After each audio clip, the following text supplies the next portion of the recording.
हम सबके बीच में परम आदरणीय बहन जी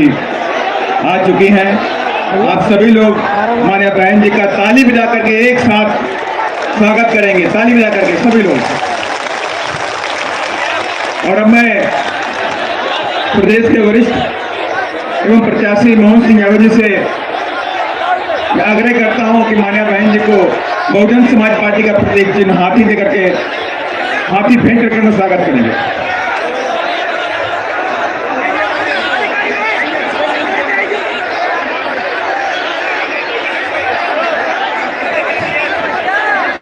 बहुजन समाज पार्टी की राष्ट्रीय अध्यक्ष,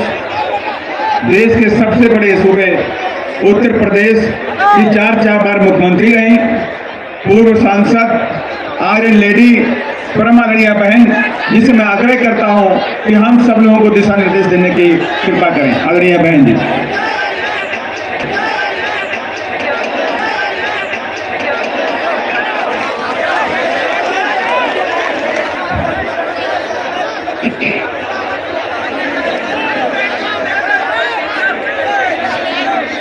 चुनावी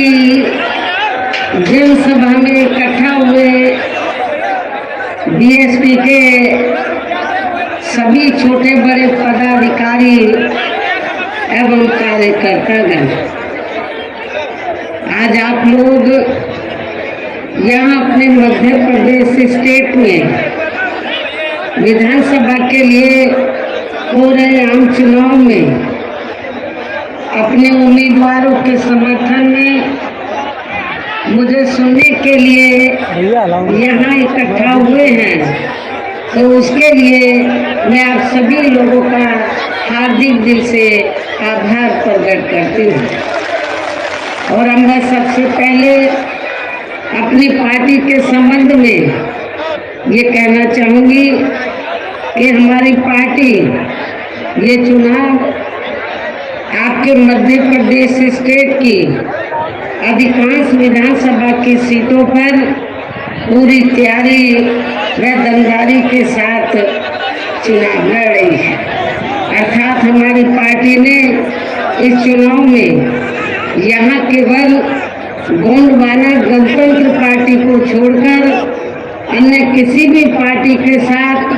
किसी भी प्रकार का कोई चुनावी समझौता आदि नहीं किया है। इसके साथ ही हमने बीएसपी से जुड़ने की तादाद को ध्यान में रखकर फिर उसी अनुपात में ही यहाँ सब समाज के लोगों को टिकट भी दिए हैं। लेकिन अब मैं इस हो रहे विधानसभा चुनाव में आप लोगों का ध्यान अपनी पार्टी बीएसपी को कामयाब बनाने के लिए कुछ जरूरी बातों की तरफ दिलाना चाहती हूँ। और इस संबंध में सबसे पहले मैं आप लोगों को ये कहना चाहूँगी कि अपने देश को आज़ाद हुए व भारतीय संविधान को भी लागू हुए अब यहाँ वर्षों बीत चुके हैं, और इस लंबी अवधि में केंद्र में आपके प्रदेश में भी यहाँ विभिन्न विरोधी पार्टियों की सरकारें रही हैं। लेकिन दुख की बात यह है कि इस दौरान यहाँ सभी विरोधी पार्टियों की रही सरकारों में आपके प्रदेश सहित पूरे देश में भी सर्व समाज में से विशेषकर दलितों, आदिवासियों, पिछड़े वर्गों, मुस्लिम व अन्य धार्मिक अल्पसंख्यकों के साथ साथ गरीबों, मजदूरों, किसानों, छोटे व्यापारियों एवं अन्य मेहनतकश लोगों का भी पूर्ण रूप से विकास व उत्थान आदि नहीं हो सका है। जिनकी सरकारों की नीतियों व कार्यशैली को अब इन्हें और ज्यादा आजमाने की जरूरत नहीं है। और इस मामले में खासकर मैं दलितों, आदिवासियों व अन्य पिछड़े वर्गों के लोगों को ये भी बताना जरूरी समझती हूँ कि इन्हें परम पूज्य बाबा साहब डॉक्टर भीमराव अंबेडकर के कड़े संघर्ष एवं अथक प्रयासों से भारतीय संविधान के तहत मिले कानूनी अधिकारों में से खासकर सरकारी नौकरियों में जो आरक्षण की सुविधा मिली है, तो उसे भी यहाँ शुरू से ही इन वर्गों के प्रति हीन व जातिवादी मानसिकता रखने वाली सभी राज्यों में भी बीजेपी व अन्य विरोधी पार्टियों की भी रही सरकारों ने इनका ये आरक्षण का कोटा अभी तक भी पूरा नहीं किया है। पदोन्नति में आरक्षण को तो इन्होंने मान्य कोर्ट की आड़ में काफी हद तक खत्म ही कर दिया है और इस मामले में लगभग यही खराब स्थिति हमें यहाँ आपके मध्य प्रदेश स्टेट में भी देखने के लिए मिल रही है। इसके साथ ही अब इन वर्गों के लोगों को प्राइवेट सेक्टर में आरक्षण दिए जाने की व्यवस्था किए बिना ही केंद्र व राज्यों में भी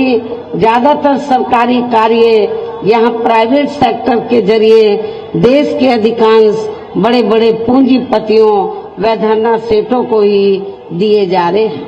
जिसके कारण अब पूरे देश में इन वर्गों के लोगों को आरक्षण का बहुत कम ही लाभ मिल पा रहा है और इससे अब पूरे देश में दलितों व आदिवासियों के साथ साथ अन्य पिछड़े वर्गों को भी काफी ज्यादा नुकसान हो रहा है। जबकि अन्य पिछड़े वर्गों के लोगों को ये भी मालूम होना चाहिए कि इन्हें मंडल कमीशन की रिपोर्ट के तहत आरक्षण की ये सुविधा केंद्र में कांग्रेस पार्टी की रही सरकार में नहीं मिली है, बल्कि बीएसपी के कड़े संघर्ष एवं अथक प्रयासों से ही केंद्र में रही श्री बीपी सिंह की सरकार में इन्हें ये सुविधा मिली है, जिसका अब यहाँ जातिवादी विरोधी पार्टियों की सरकारें इन्हें पूरा लाभ नहीं दे पा रही हैं। और यहाँ मैं आप लोगों को ये भी बता देना चाहती हूँ, अब चुनाव के दौरान खास तौर से कांग्रेस पार्टी के बड़े नेता ये कहते हैं कि अति पिछड़े वर्ग को पूरा लाभ दिलाने के लिए जातीय जनगणना होनी चाहिए, जातीय जनगणना। लेकिन शायद इन्हें ये मालूम होना चाहिए और अपने लोगों को भी ये मालूम होना चाहिए कि जब अंग्रेजों के जाने के बाद केंद्र में लंबे अरसे तक कांग्रेस पार्टी पावर में रही, तो कांग्रेस पार्टी की हुकूमत के दौरान सबसे पहले पिछड़े वर्ग के लोगों को आरक्षण देने के लिए तो जो सर्वे हुआ था, काका कालेलकर की रिपोर्ट आई, उसे कांग्रेस पार्टी की सरकार ने उस समय लागू नहीं किया। उसके बाद मंडल कमीशन की रिपोर्ट आई, उसे कांग्रेस पार्टी की सरकार ने लागू नहीं किया। तो जो कांग्रेस पार्टी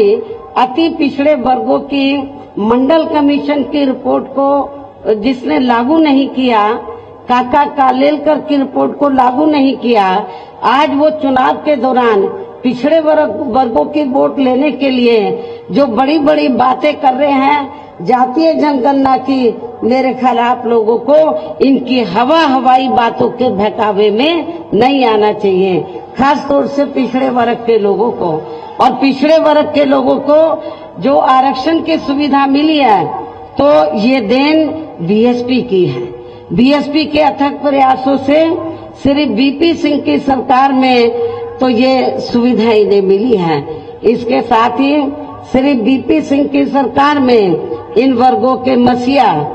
परम पूज्य बाबा साहब डॉक्टर भीमराव अंबेडकर को भी यहाँ भारत रत्न की उपाधि से सम्मानित किया गया है, जिसके लिए वो हर प्रकार से पात्र भी थे। यानी कि कांग्रेस पार्टी ने लंबे अरसे तक पावर में रहकर बाबा साहब को भारत रत्न की उपाधि देना उचित नहीं समझा। तो ये बीपी सिंह की सरकार में बीएसपी के अथक प्रयासों से बाबा साहब डॉक्टर अंबेडकर को इस उपाधि से सम्मानित किया गया, जो बहुत पहले ही इनको ये सम्मान मिल जाना चाहिए था, जिसके लिए विशेषकर इतना जो डिले हुआ, तो जिसके लिए विशेषकर कांग्रेस पार्टी प्रमुख तौर से जिम्मेवार व कसूरवार भी है। इससे इन वर्गों के प्रति इस पार्टी की हीन व जातिवादी मानसिकता साफ झलकती है। जिसने फिर इनके कारवां को आगे बढ़ाने वाले हर मामले में समर्पित व्यक्तित्व मान्यवर श्री कांशीराम जी के देहांत होने पर केंद्र में रही इसी कांग्रेस पार्टी की सरकार के चलते एक दिन का भी राष्ट्रीय शोक घोषित नहीं किया गया था। इसे भी आप लोगों को याद रखना चाहिए। यहाँ मैं इन वर्गों के मामले में ये भी कहना चाहूंगी, केंद्र द्वारा देश की लोकसभा व राज्य विधानसभाओं में महिलाओं को जो 33% आरक्षण देने की व्यवस्था की गई है, तो उसमें SC, ST व OBC वर्गों की महिलाओं को अलग से कुछ भी आरक्षण नहीं दिया गया है। इतना ही नहीं, बल्कि इन वर्गों के लोगों को जुल्म जाति से निजात दिलाने के लिए जो भी अनेकों नियम व कानून आदि बने हैं, तो उन पर भी केंद्र व अधिकांश राज्यों की भी सरकारें सही से अमल नहीं कर पा रही हैं, जिससे अब यह खासकर दलितों व आदिवासियों के ऊपर शोषण करने वाले लोगों का मनोबल और भी ज्यादा बढ़ रहा है। और ये सब हमें यहाँ आपके मध्य प्रदेश स्टेट में भी काफी कुछ देखने के लिए मिल रहा है। इसी प्रकार हमें पूरे देश में मुस्लिम व अन्य धार्मिक अल्पसंख्यक समाज के लोगों की भी हालत कोई खास अच्छी नजर नहीं आती है, जिसका काफी कुछ खुलासा केंद्र सरकार की सच्चर कमेटी की रिपोर्ट में भी किया गया है। इनके साथ साथ अपर कास्ट समाज में से खासकर गरीब लोगों की भी आर्थिक स्थिति अभी भी पूरे देश में यहाँ काफी ज्यादा खराब व दयनीय ही बनी हुई है। इनके अलावा आपके प्रदेश सहित पूरे देश में सर्व समाज में से विशेषकर यहाँ गरीब, मजदूर, किसान, कर्मचारी, व्यापारी एवं अन्य मेहनतकश लोग भी अपनी विभिन्न समस्याओं को लेकर अभी भी हमें काफी ज्यादा दुखी ही नजर आते हैं। और इनमें से किसान वर्ग तो केंद्र की वर्तमान भाजपा सरकार द्वारा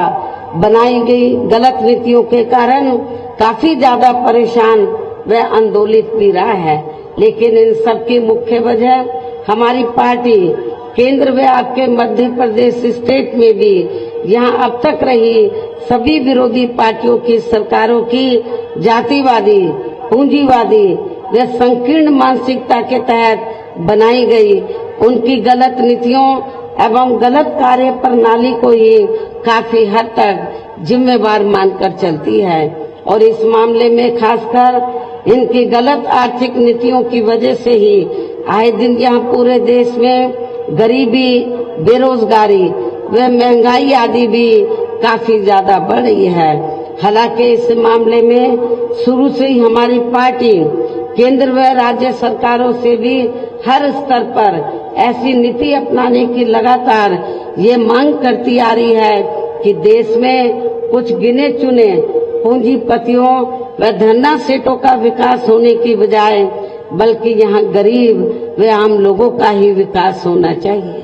तभी फिर सही मायने में यहाँ की आम जनता अपनी गरीबी, बेरोजगारी, महंगाई व अन्य और भी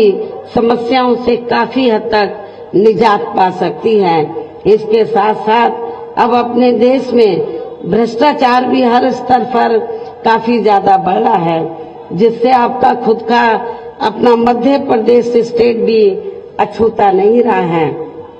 और इन सब के लिए हमारी पार्टी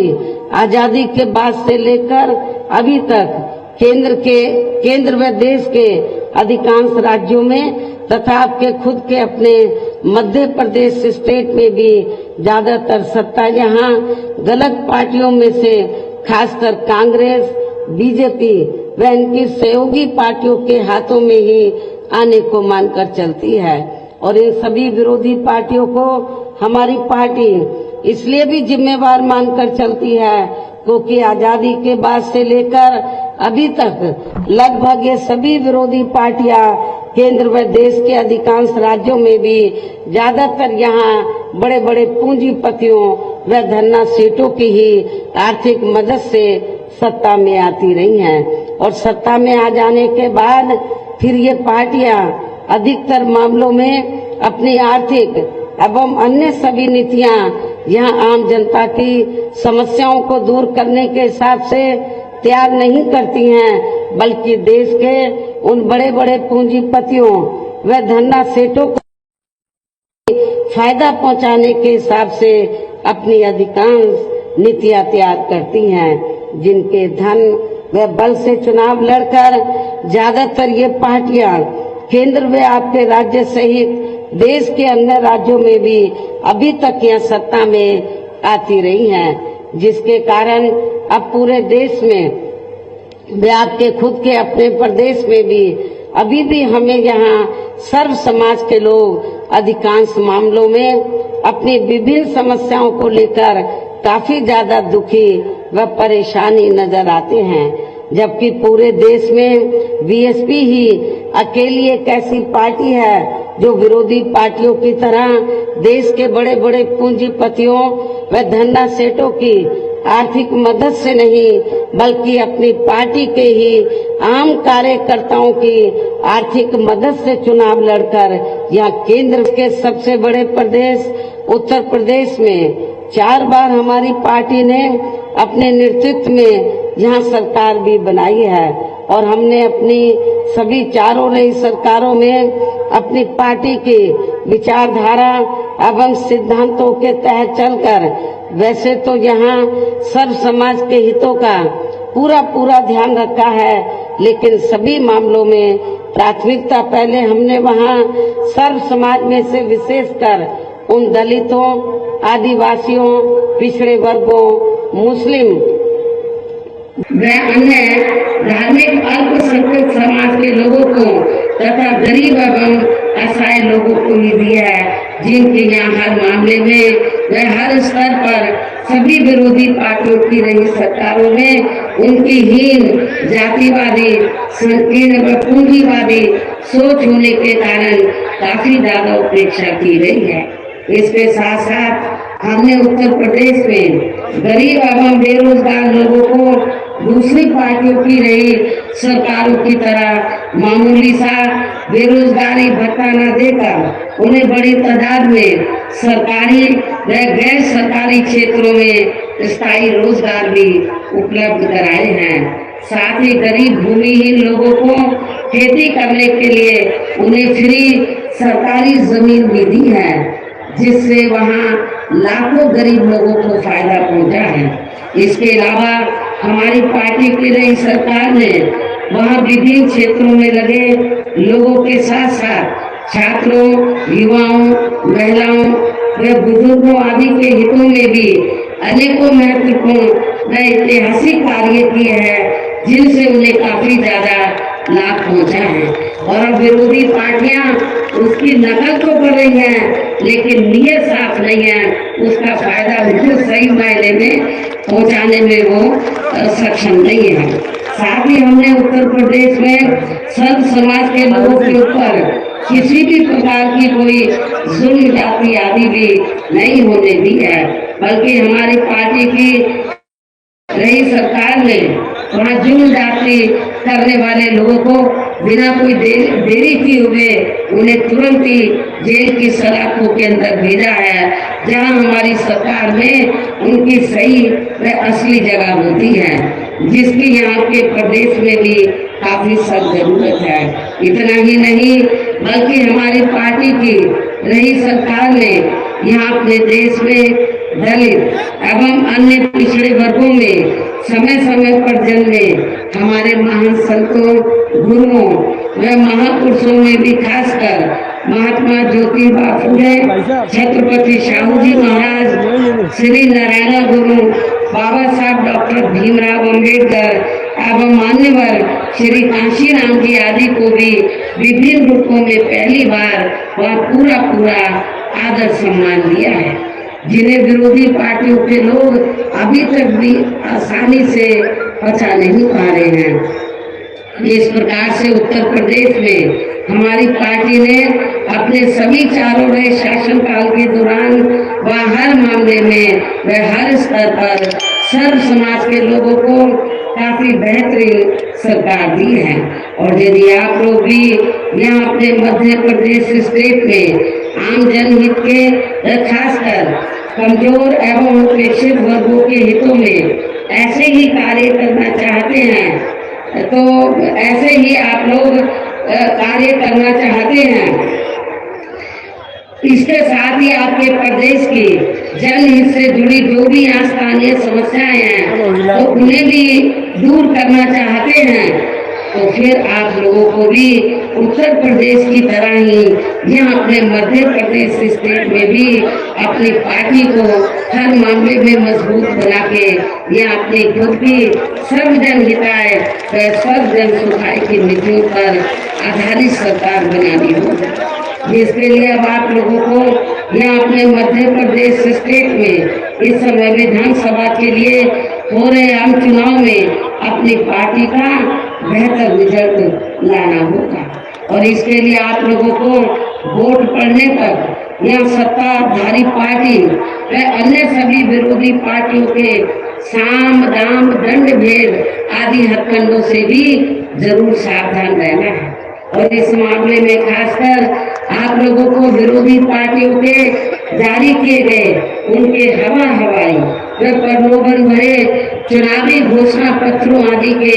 बहकावे में तो कतई भी नहीं आना है, जिन्हें ये पार्टियां सत्ता में आने के बाद अधिकांश अमल में नहीं लाती हैं, जिस पर से अब जनता का काफी हद तक विश्वास ही उठ गया है। इसलिए हमारी पार्टी किसी भी चुनाव में अपना कोई भी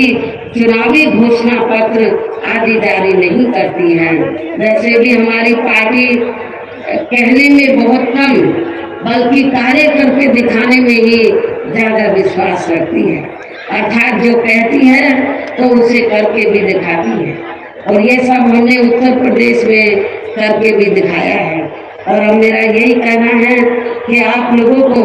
अपने खुद के अपने मध्य प्रदेश स्टेट के भी हित में यहाँ अपनी पार्टी बीएसपी की ही सरकार बनाना बहुत जरूरी है। तभी फिर यहाँ के प्रदेश में परम पूज्य बाबा साहब डॉक्टर भीमराव अम्बेडकर एवं मान्यवर श्री काशीराम जी आदि का भी अधूरा रहा सपना सही साकार हो सकता है, जिन्होंने कदम कदम पर अनेकों कष्ट झेलकर अपनी पूरी जिंदगी या खासकर कमजोर एवं उपेक्षित वर्गों के लोगों को अपने पैरों पर खड़ा करने के लिए समर्पित की है, जिसे भी खास ध्यान में रखकर अब आप लोगों को यहाँ अपने प्रदेश में विधानसभा का आम चुनाव लड़ रहे अपने उम्मीदवारों को जो यहाँ मंच पर बैठे हैं, कुछ सामने भी शायद बैठे हैं, तो मेरी आप लोगों से पुरजोर अपील है कि आप लोगों को अपने इन सभी उम्मीदवारों को अपनी बीएसपी पार्टी के हाथी चुनाव चिन्ह के सामने वाले बटन को दबा के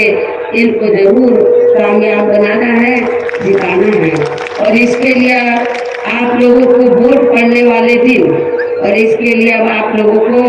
वोट पड़ने वाले दिन अपने सभी कार्य छोड़कर वे अपने अपने पोलिंग बूथों पर समय से पहुंचकर अपना वोट डालने के लिए जरूर जाना है। और इस मामले में हमारी महिलाएं जो मुझे सुनने के लिए बड़ी तादाद में आई हैं, वो भी पीछे नहीं रही, वो भी अपना वोट डालने के लिए सुबह जरूर जाएंगी। इसके साथ ही अपनी पार्टी का एक भी वोट पढ़ने से न रह जाए तो उसका भी आप लोगों को विशेष ध्यान रखना है। इस प्रकार से आप लोगों को अपनी पार्टी को कामयाब बनाने का हर संभव पूरा प्रयास करना है, जिसके लिए तो आपके स्थानीय नेताओं के साथ साथ केंद्र से भी भेजे गए श्री राम जी गौतम व इनके अन्य सभी साथी पूरे जी जान से यहाँ लगे हुए हैं, काफी लंबे समय से यहाँ लगे हुए हैं कि मध्य प्रदेश में जब असेंबली का चुनाव होगा या इसके बाद पार्लियामेंट का चुनाव होगा तो इन चुनावों में बीएसपी का अच्छा रिजल्ट आना चाहिए। पूरे जी जान से मेहनत से लगे हैं। और इतना ही नहीं तो मैंने अपने आने से पहले तो यहाँ श्री आकाश आनंद को भी मध्य प्रदेश में जगह जगह भेजा है, तो उसने भी मीटिंगें ली हैं। मुझे पूरी उम्मीद है कि आप लोग इनकी मेहनत को ध्यान में रखकर, तो जो भी हमने उम्मीदवार चुनाव के मैदान में उतारे हैं उनको आप लोग जरूर कामयाब बनाएंगे।